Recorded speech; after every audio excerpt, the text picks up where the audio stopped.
ఆంధ్రప్రదేశ్ ప్రభుత్వం కొత్త పింఛన్లు మంజూరుపై కీలక నిర్ణయం తీసుకుంది. ఎంతో కాలంగా ఎదురుచూస్తున్న వారికి శుభవార్త ప్రకటించింది.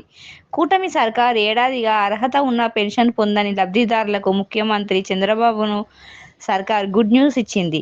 స్పీకర్ అక్టోబర్ నుండి కొత్త పెన్షన్లు అందిస్తాం, సెప్టెంబర్లో దరఖాస్తు చేసుకోండి అని తెలిపారు.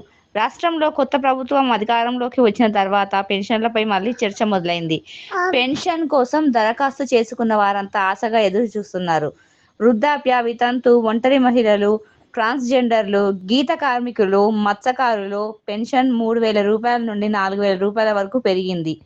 ఇక దివ్యాంగులు నెలకి 6,000 రూపాయలు పూర్తి స్థాయి దివ్యాంగుల పెన్షన్ 5,000 రూపాయల నుండి 15,000 వరకు పెంచారు. అలాగే తీవ్ర అనారోగ్యంతో బాధపడుతున్న వారికి 5,000 నుండి 10,000 వరకు పెంపు చేశారు. రాష్ట్రంలో కొత్తగా పెన్షన్లు మంజూరు కాకపోవడం వల్ల దాదాపు 3 లక్షల మంది సీనియర్ సిటిజన్లు, దివ్యాంగులు, వితంతువులు, ఒంటరి మహిళల పెన్షన్ కోసం ఎదురు చూస్తున్నారు.